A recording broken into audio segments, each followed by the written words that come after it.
Om Namah Pranavartaya Suddha Jnanaika Nirmalaya Prasantaya Dakshinamurtaye Namaha Shruti Smriti Purananam Alayam Karunalayam Namami Bhagavatpada Shankaram Lokasankaram Arunagiri Mupetam Sachidananda Murtim Ramana Iti Prithivyam Vishrutam Jnana Suryam Gahana Hridaya Vidyam Leelaya Bodhayantam Satatamahamameyam Sadgurum Samsmarami. Pranams. Last session we had the introduction for Atma Bodham, and we also saw the Mangala Shlokam that Bhagavan had written in Tamil. So we'll begin with the first Shlokam of Atma Bodham today. Tapobihi Kshinapāpānām Shantānām Vitaraginām Mumukshūnām Apekshoyam Atma Bodho Vidhiyate. And Bhagavan's Venba Tavangalinal Pavam Tavirndavarai சாந்தி அவிர்ந்தவராய் ஆசை அருந்தாராய் பவமுக்தி ஆதரமார்ந்தாருக்கு அடையத்தகும் ஆன்மபோதமாம் ஈது புகழ். This is the accurate, very faithful translation of, except that Bhagavan adds a couple of adjectives to expand upon some point. Shankara has composed this Atma Bodham in a chandas known as Anushtup, which is what we find in Bhagavad Gita also, a very simple structure. Bhagavan has the facility of 4 lines in his Venba, so he has a little bit of space to expand upon some of the words that Shankara had used in his this thing. Tapobihi, before I come to the meaning of this particular verse, one can see that very unusually, there is no Mangala Shlokam in this particular work. Adi Shankara has directly jumped into the subject without any Mangala Shlokam, which is very unusual for him. If you see Viveka Chudamani, he begins with Sarva Vedanta Siddhanta Gocharam Tam Agocharam Govindam Paramanandam Sadgurum Pranatosmyaham, he says about his own Guru, Govinda Bhagavatpada. This boy of 8 or 9 leaves Keralam, goes north all alone. And in Narmada, on the banks of Narmada, he meets his Guru, Govinda Bhagavatpada. In fact, today the cave is being identified with the help of Kanchi Paramacharya. And now they are preserving that cave where Adi Shankara met Govinda Bhagavatpada. History says that Govinda Bhagavatpada was previously a Kashmiri Pandit by name Chandra Sharma. He was coming to the south, he was traveling to the south all by foot. Those days there is no other transport. He was traveling to Chidambaram because he heard that the grammar of Panini was being taught in that place in Chidambaram by Adisesha himself. There is a big story behind that actually. So this Vyakaranam, he was so interested in that. From Kashmir he was traveling. But on the way he meets his Acharya, Gaudapada Acharya. There is a big story behind it. I will not go into that right now. He meets Gaudapada Acharya and there he becomes his Shishya, Govinda Bhagavatpada. Not only did he learn grammar from Gaudapada Acharya, he also learned Vedantam. And then he stays in that place. Gaudapada Acharya moves to Kashi. There is a big history behind this. So this boy meets Govinda Bhagavatpada on the banks of river Narmada in that particular cave. Looking at him, Govinda Bhagavatpada immediately realizes this bright boy, effulgent like the sun, he is going to carry the Vedanta tradition. He teaches him everything. Within about 3 years, whatever had to be learned, Shankara learns. And then at the end of that period, his Guru tells him, don't stay here, go to Kashi. Because Kashi is the place where all the scholars meet.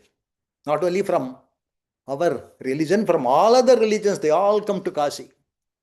So if you can conquer them in Kashi, You have conquered the whole India. So go there and then teach them about this Advaita Vedanta. So this young boy, with no army of either Sishyas or otherwise, just by his intellectual capacity, he conquers the intellectual space of the entire country, arguing there, winning over them, giving arguments about Advaita Vedanta, and establishing the Advaita Vedanta. All these things are done. So, Adi Shankara remembers his guru in Viveka Chudamani's first verse. Govindam Paramanandam, person who is sunk in the bliss all the time.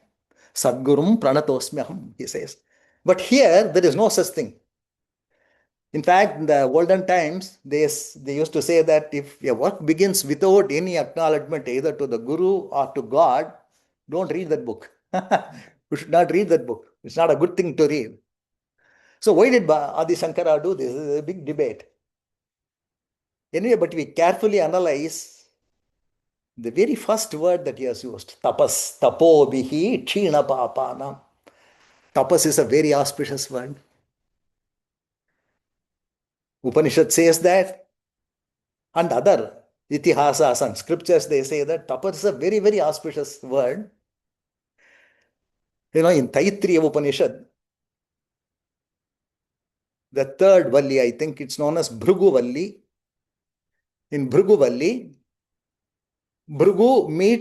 goes to his father, who is his guru also. Bhrugurvai Varunihi Varunam Pitaram Upasasara. He goes to his father, Varuna, rain god, and he approaches him. Adhihi Bhagavo Brahmeti.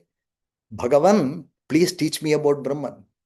Now the relationship is not son and father, but a Sishya and a Guru. So he uses the word Bhagavan. Adhihi Bhagavo Brahmeti Tagumho Vacha. He tells him, please teach me about Brahman.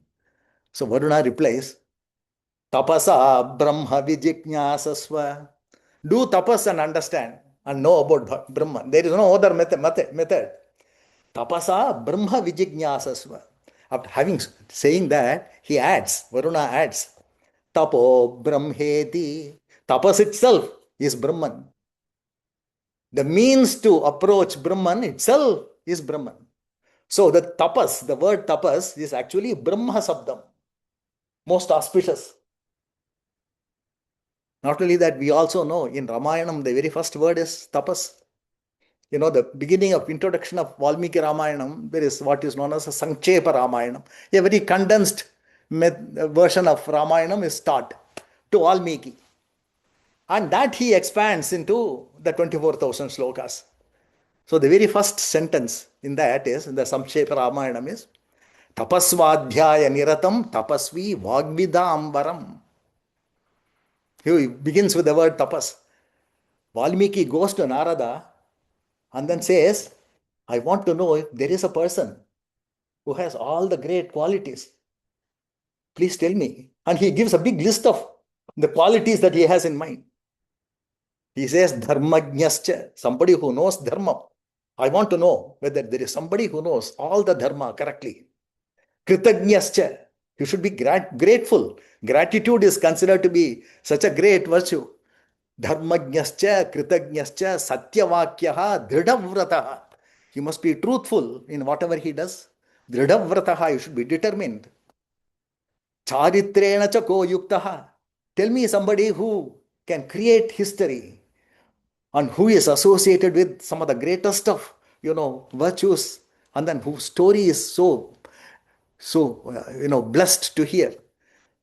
Satyavakyo dridhavrataha charitrena chako yuktaha sarva bhuteshu kohitaha. Tell me about somebody who is all this and also he loves every creature. All creation is loved by him. Sarva bhuta hitaha. And he goes on. The big list he is laying out a big list. And Narada says, yes, there is somebody. And his name is Rama. He is the son of Dasharatha. That's how the Valmiki Ramayanam begins. So tapas is also used as a very first word in Ramayana. So, though there is no Mangala Shlokam, the very word tapas, is the most auspicious thing, and with that word, the whole work begins. Tapobihi Kshina Papanam, through tapas, Kshina Papanam, all the sins are gotten rid of by these people. Shantanam, very serene, very calm people. Vitaraginam, they have no attachment at all. They are totally detached from the world. There is no craving in their mind. Vitaraginam, Mumukshunam, they have intense desire for moksha. One who desires moksham is known as a mumukshu. Mumukshunam apekshoyam Atma Bodhoyam vidhiyate. Atma Bodha, this Atma Bodham, this work is taught to people with these qualities. So in this one verse, Shankara has given what is the subject matter that is going to be covered. Atma Bodham, knowing the self. That is the subject matter. Swarupa Jnanam, this is what is being taught here. And what is the purpose of this? The purpose of this is to make you desire that moksham, that release. All of you should really pick up that great desire to get that moksham. Mokshu. And then what is the qualification? That is what is known as adhikaritvam. Somebody who is qualified only can be successful in a particular activity. You cannot just randomly pick anybody and then make him, expect him to do some wonders. There must be some qualifications. So all the qualifications are also mentioned. The qualifications are, they have gotten rid of their sins, their karmic burden, the karmic load that they are carrying, all that is eliminated in them. Shantanam, they should be serene, they should be calm. The mind is agitated, it cannot pick up profound truths of this nature. The mind must be very calm.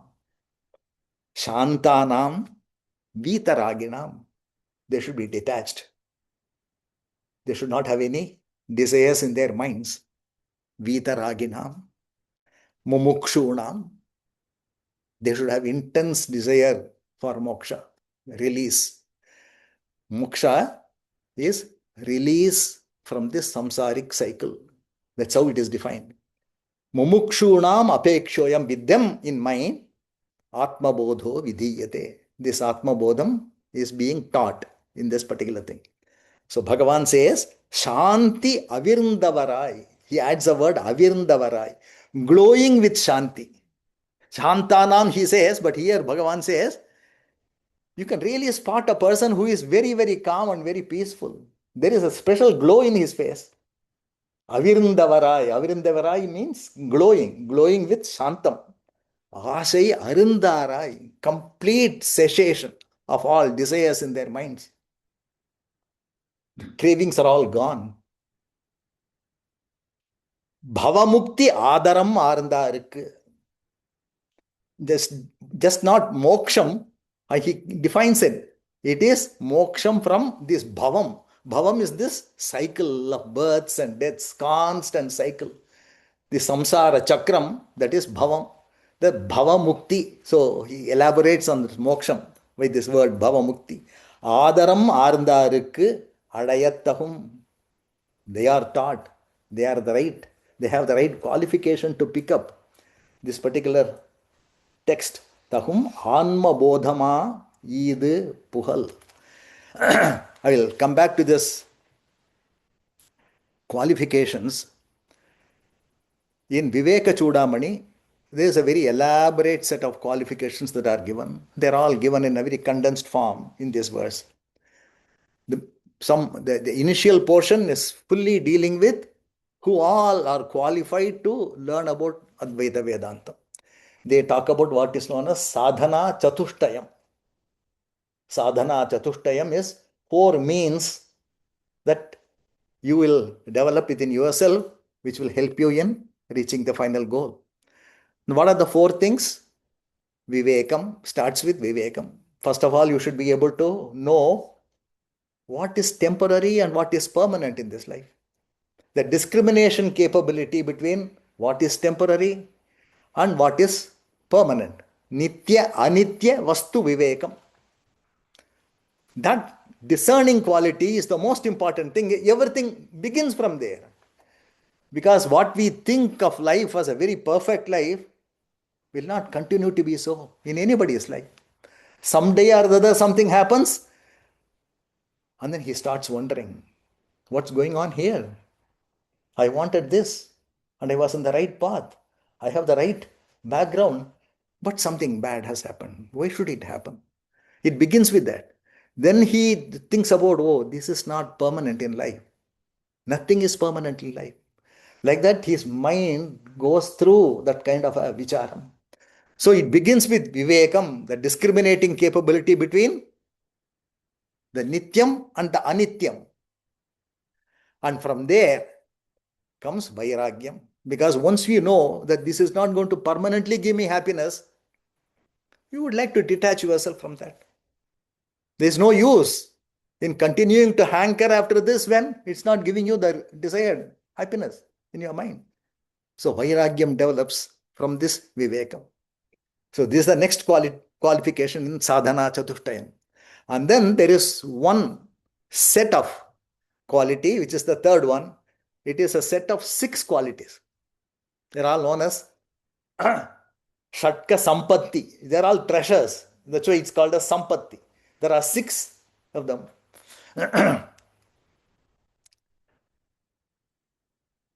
Shama. Shamam is control of mind. Damam, the next one, control of the senses. Samadhi Shatka Sampatti, they say, begins with control of the mind. First thing that is taught to a student of Vedanta is controlling of the mind. You should be able to see that the mind does not wander.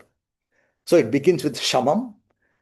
Then Shamam will be disturbed when you are going to go after the Indriya Sukhas. When the sensory load happens, then your mind is going to be disturbed. So they say that Indriya Nigraham, control of the senses, is the next quality that you should develop. Then the third one in this set of 6 things, the third one is known as Uparati. Uparati is withdrawing from pleasures. A determined, will withdraw from pleasures. These pleasures are not going to be for me. I'm going to leave them all. So the sensory pleasures, you withdraw from them. That is known as Uparati. Then there is a fourth one known as Titiksha. Titiksha is acceptance of everything that happens. You do not question anything. You accept. Good things will happen? Good. Happily accept it. Sometimes bad things will also happen. Then also you should be able to say, this is also by the grace of Bhagavan. Only when good things are happening, we say that this grace of Bhagavan, I got a promotion. I got this, I got that. But one should have the mentality to say, even when something bad happens, even this is by the grace of Bhagavan. There must be some reason as to why I am suffering this. Bhagavan does not want me to enjoy this. Something like that. That kind of a mentality, acceptance of things that they come without any complaint, that is known as Titiksha. That is the fourth one. And there is another one which is known as Samadhanam, which is one-pointedness in the activity that you take up. And the sixth one is known as Shraddha, sincerity, commitment. The Shraddha is one of the greatest of qualities. Bhagavad Gita says, Shraddhavan labhate jnanam. This one quality itself is enough. So Shraddha is mentioned as the sixth of this Shatka Sampatti. And the final one, the Sadhana Chatustayam, the fourth one after this Shatka Sampatti is Mumukshutva. Intense desire. I don't want anything in this life, but I want to get release from this life. That kind of tivrata, that kind of intensity, that is Mumukshutva. All these things are mentioned in a very condensed format in this verse. Adi Shankara does not go into those great details in Viveka Chudamani, but he mentions this. All the Shantanam, all the Samadhi, Shatka Sampatti is covered in this Shantam. When the mind is serene, All the other things will follow. Shantanam vitaraginam. Vairagyam is covered in this. Mumukshutvam is covered in this. Mumukshunam apekshoyam. Atma Bodho vidhiyate.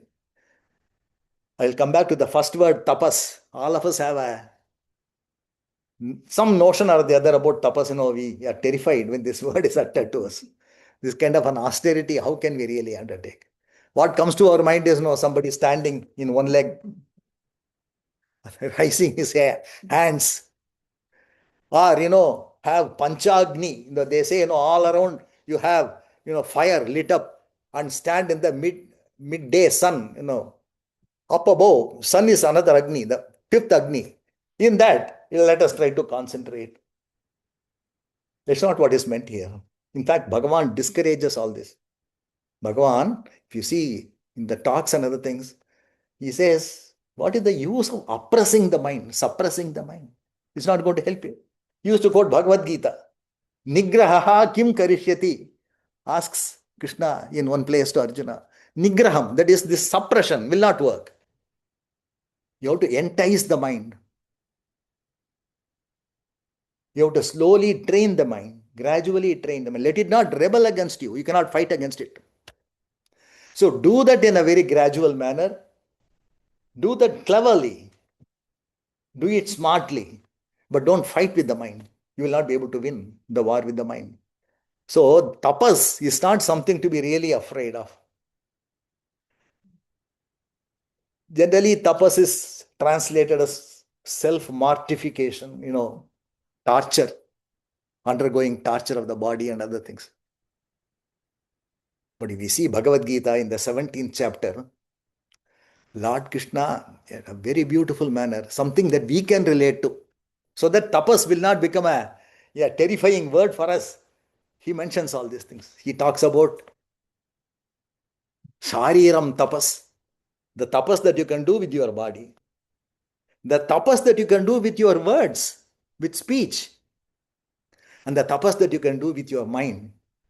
Kaya, Vang, Manas, we say, Upadesasaram, Bhagavan mentions about Kayam. Kayam is Shariram, which is the grossest aspect of ourselves. Then the next one, Vak, the speech.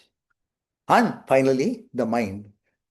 So he gives very, very, what shall I say, very comfortable, very comfortable list of things that we can develop. Ordinary people, we can develop that. When we develop this consciously, all other things will fall in place. And thus, Kshina Papanam, getting rid of our sins, the karmic burden will start happening. I'll just read out these beautiful verses. Deva, Dvija, Guru, Prajna, Pujanam. Deva is God.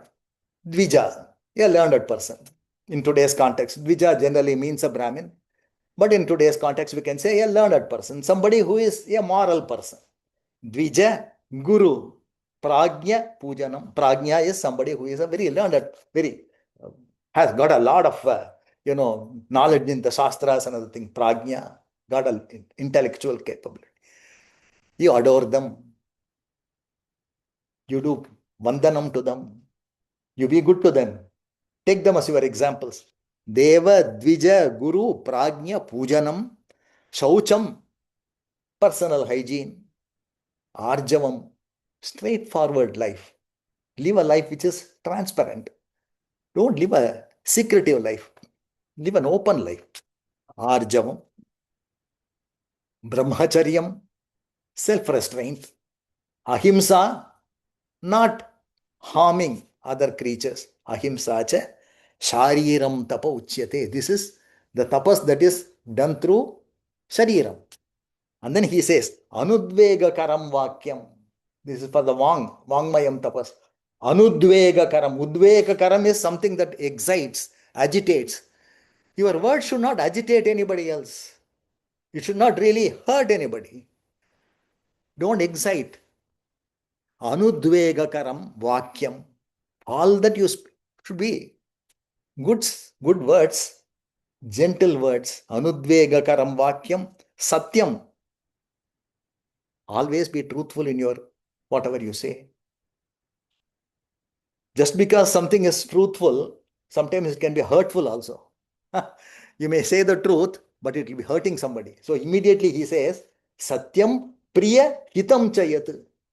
It should be pleasing and it should be consoling, supporting. So don't always speak the truth if it is going to hurt somebody. So you have got to do it all very smartly. One of the earlier Subhashita, you used to learn Subhashitas in our Sanskrit classes. Satyam bruyat, priyam bruyat, na bruyat satyam apriyam. Talk only the truthful things. Priyam bruyat, say something that is pleasing. Na bruyat satyam apriyam. Don't say the truthful thing if it is going to be unpleasant to somebody. Priyam cha, just because you want to please somebody, na anritam bruyat. Don't utter a lie. Na anritam bruyat. Priyam cha nanritam bruyat yesha dharma sanatanaha, says the Subhashitam. That's what the same thing Bhagavad Gita, Lord Krishna says. This is tapas. With our walk, we can do tapas. It is well within our capability not to hurt, not to keep on talking about something that is unpleasant. And the final thing he says about the manasam tapas. Manah prasadaha saumyatvam manah prasadaha. Same thing, serenity. Keep calm. Be serene. Keep your mind calm, cheerful, content. Manah prasadaha. Saumyatvam, gentle. Maunam. Don't keep on talking when it is not necessary to talk. Okay? Maunam, we don't have to say much. Maunam, Atma vinigraha, the same thing. Restraint.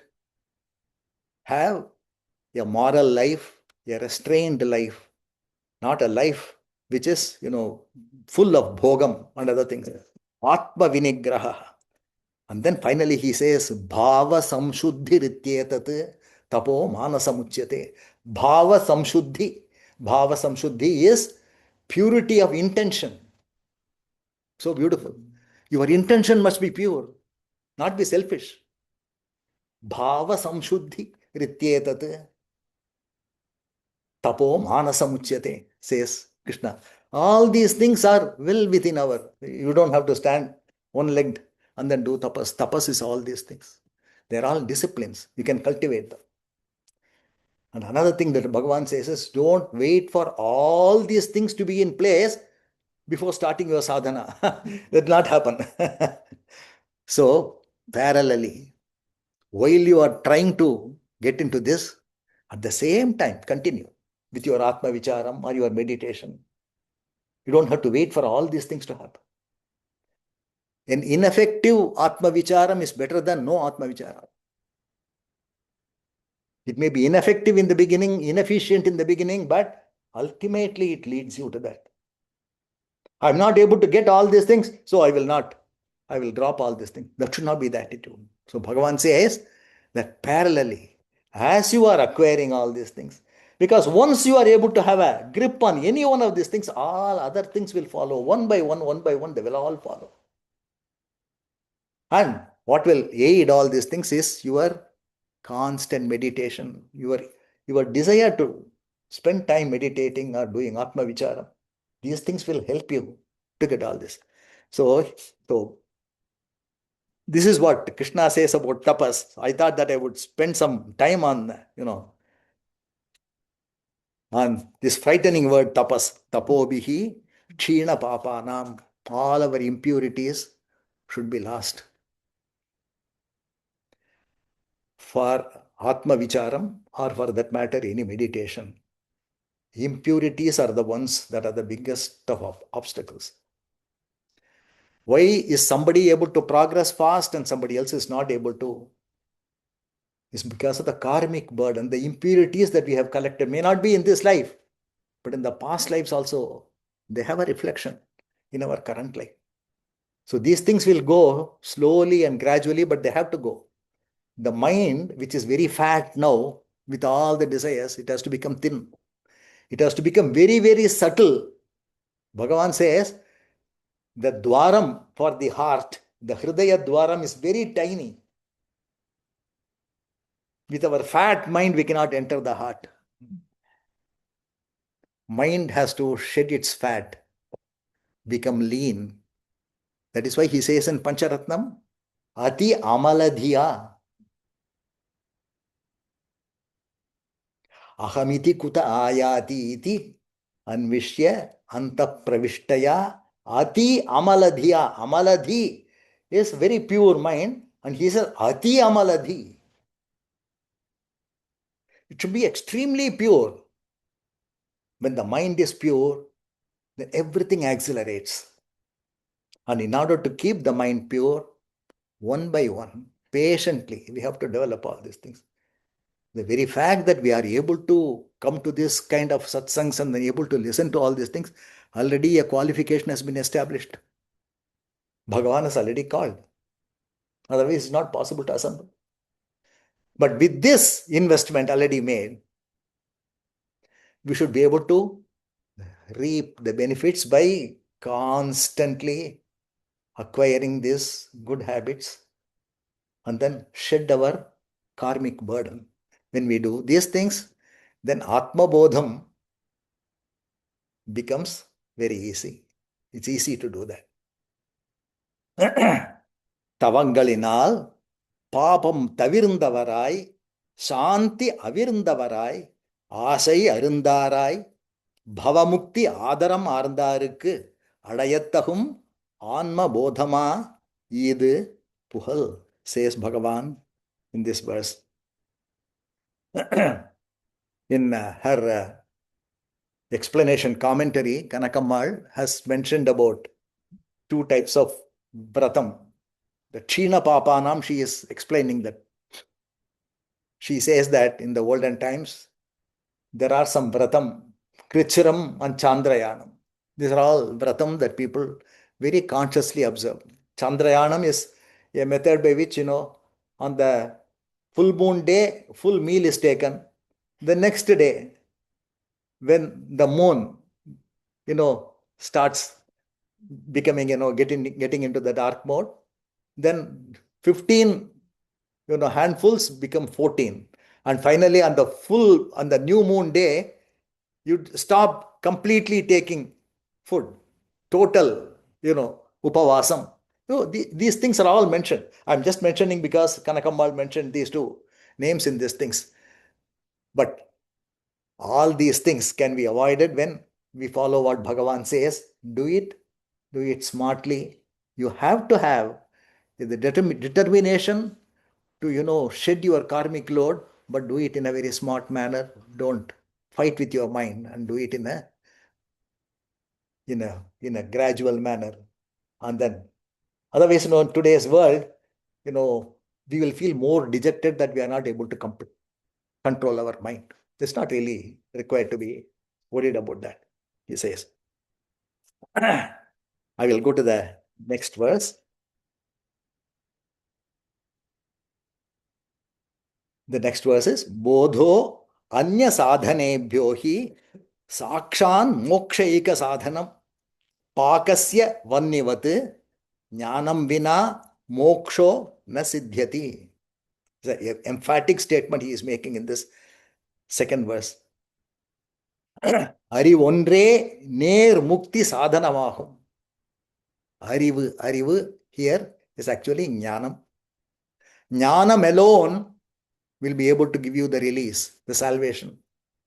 Moksham is attained only through Jnanam, not through any other means, he says. He also goes on to say that nothing else will be able to give you this complete mukti except Jnanam. Ner Mukti Sadhanamahum. It is Ner Sadhanam, it is Mukti Sadhanam. Sakshan Mokshaika Sadhanam. Sakshat is a direct path and also the only path. Eka Sadhana. Pakasya. Pakam means cooking. In Ramanashram, we would have seen this on the kitchen. Pakashala would be written. Sometimes we read it, Bhagashala, but because of our Tamil, we don't We don't distinguish between bha and all that. This pakashala. From this word, pakvam comes. Pakvam comes from pakam. Pakashala. Pakasya vannivat. Vanni is agni, heat, fire. Pakasya vannivat.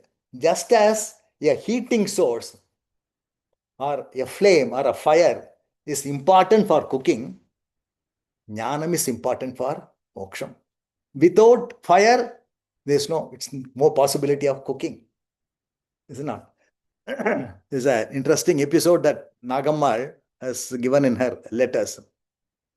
When Bhagavan was in Skandashramam, I believe one day all the people decided, it was a very beautiful day, very nice weather. They all decided, let's go up the hill and let's have a picnic there.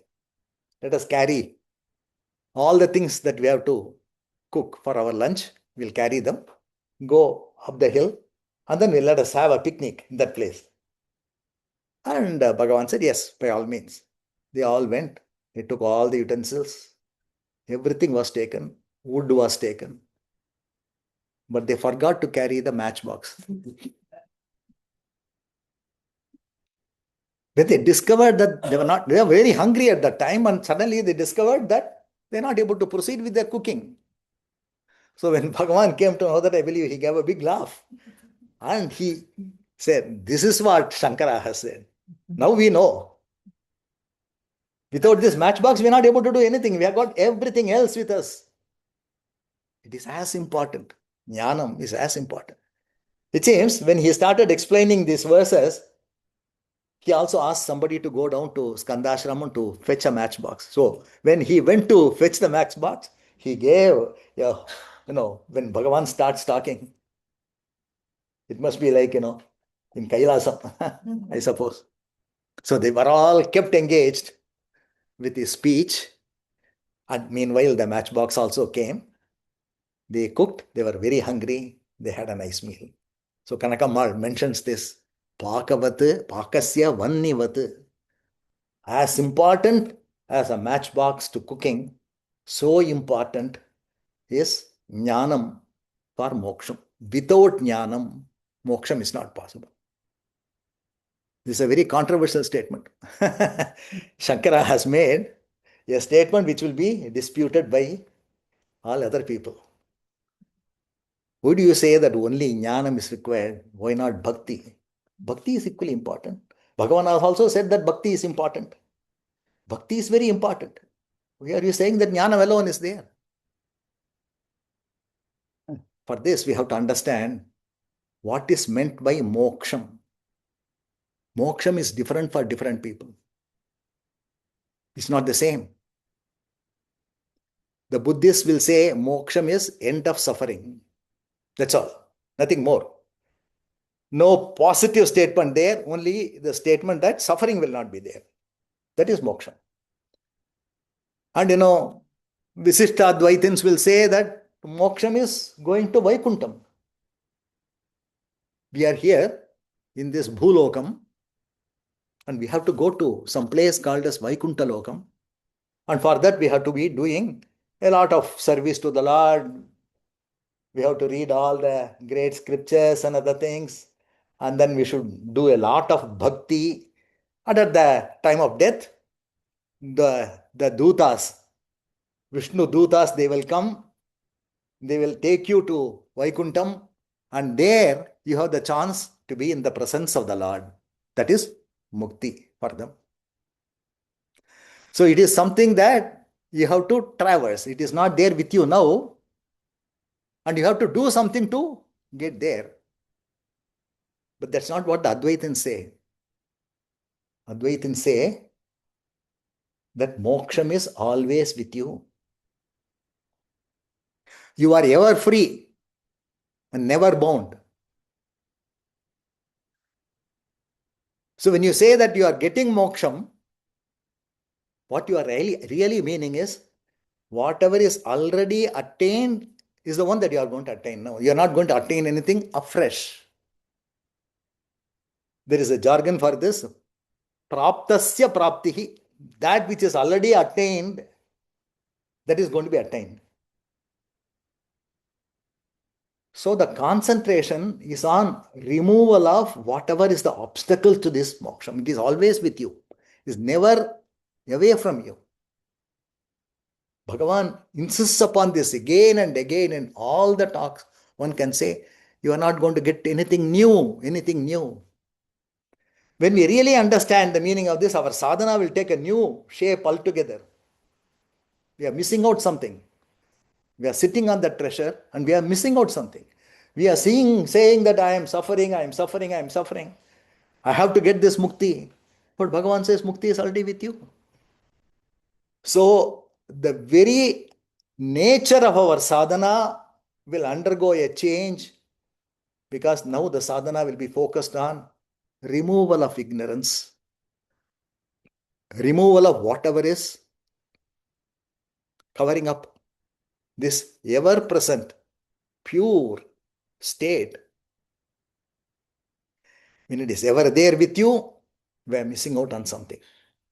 So our sadhana will take a new thing. So that is why moksham for the Advaitins is not the same as moksham as it is understood by Shaivites. They say go to Kailasam, be with the other Shiva Ganas and do service to him all the time. In one of the talks, Bhagavan says, does he need your service? Bhagavan asks this question, does he really need your service? What is all this wrong notions? It is to become one with the self, with the Paramatman, and realizing that you have never been away from it. You just imagined yourself to be an individual having limitations. It's just imagination, not the truth. How did this imagination come about? How did this ignorance come about? So our entire concentration would be to shed this ignorance, work towards removing this obstacle. So that is why when Adi Shankara says, only through jnanam moksham can be obtained, when others are going to fight with you, he is not saying that jnanam is superior to the other path. No, not at all. That will be a wrong conclusion. All the other paths are needed. Some people are made for some path, you do that.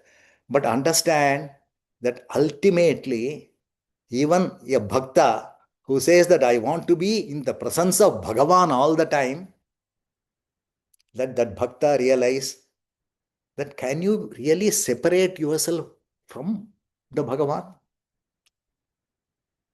Can the bhakta be a separate individual apart from Bhagavan? Are you claiming a territory for yourself where you are going to say that up to this, Bhagavan is there everywhere but not in me? Are you going to say that? When somebody said Vasudeva Sarvamayam, Bhagavad Gita was quoted. All these things, Vasudeva Sarvamidam. Everywhere there is Vasudeva. And in you too, said Bhagavan immediately, it seems. In you too. Why are you excluding yourself? So this is the vision. The Advaitic vision is not me. There is no such thing as me. The individual me, the separate me is not true. It's not the reality. There is only one reality. And somehow we have imagined ourselves to be away from that reality, come out of that. We have put on a vesha. So Bhagavan says, Vesha Hanataha Swatma Darishanam Isha Darishanam Swatma Rupataha. Atma Darshanam is Isha Darshanam. I will read out a beautiful passage. These are all gems that one can find in Talks with Ramana Maharshi. Each one is a gem. You can really spend time only with Talks with Ramana Maharshi, that's enough. No other thing is required in this life. This is in talk number 621. Only one sentence, two sentences. So the questioner is telling Bhagavan, God vision is glorious. Like the other person who said that everywhere there is Vasudeva.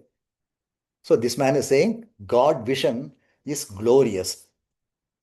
Bhagavan replies, God vision is only vision of the self, objectified as the God of one's own faith. See the beauty of this sentence. God is self objectified, and that God is in one's own faith. It could be a Christian God, could be a Muslim God, could be a Hindu God, could be Vishnu, it could be Shiva, but they are all only the self.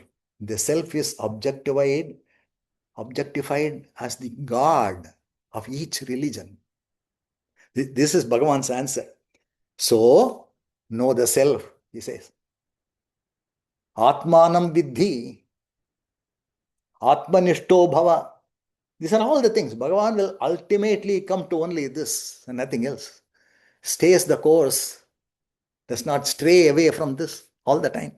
So he says, God vision is only vision of the self, objectified as the God of one's own faith.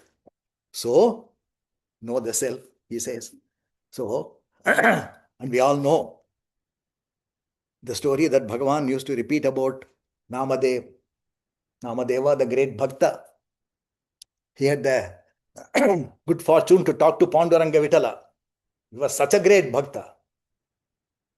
Every day he'll go to the Garbhagraham and he will have a long conversation. We'll get replies, ask questions, and so on. One day there was another Jnani who came from some other place by name Gorakhanath, and he called Namadeva as an immature soul. Namadeva was very upset. He went to Panduranga and told him, I'm not able to bear this insult. Am I not talking to you? Are you not presenting your vision to me? How can he tell me this? It seems Panduranga smiled and told Namadeva, if I tell you, you are not going to understand. I will send you to a person. He will be able to teach you. He says, go to so-and-so place. There is a temple in the midst of a forest. There will be a person there. You can easily identify him. Go, see him, meet with him. So Namadeva goes there. There is a temple. In that temple, there is a Shivalinga. And there was a person lying down on the ground, putting his feet on the Shivalinga, on top of the Shivalinga. Namadeva was horrified. He runs to him. How can you do this? You are keeping your foot on the Shivalingam. Is that so? I am such an old man. I'm not able to really have any control of my limbs. Please remove my leg and keep it elsewhere. So Namadeva lifts the leg and turns him around and keeps it on the ground. The place where he keeps it, the Shivalinga comes there. He moves him around to some other direction. There is another lingam. Wherever he keeps the leg, there is a Shivalingam there. That was the time he realized, oh, this is not ordinary. So he says, he took the leg of that person, kept it on himself, and he became a Shivalinga. The meaning of becoming a Shivalinga is, he had an awakening at that time. Atma darshanam. Then he knew that Panduranga is not limited to the temple. He is there everywhere. He is in me, not apart from me. So he comes home and then stops going to the temple. So one day, Panduranga comes to his house, knocks on his door. When he opens, he finds Panduranga there. Namadeva, why are you not coming to the temple these days? Namadeva tells him, please don't deceive me any further. I have understood. The lesson that you taught me, I have understood. Where are you not? For me to come and then worship you at the temple. Now I am able to see you everywhere and in me. So that is the vision that Bhagavan is talking about.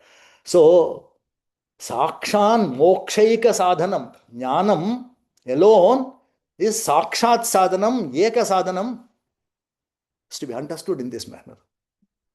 Because the Advaitins, our vision of what moksha is only oneness with God. It is not elevating ourselves to the level of God, not at all. We are actually absenting ourselves, we are eliminating ourselves. There is no bhakta, there is only Bhagavan and nothing else. That is the vision. So with this I will conclude today's lecture.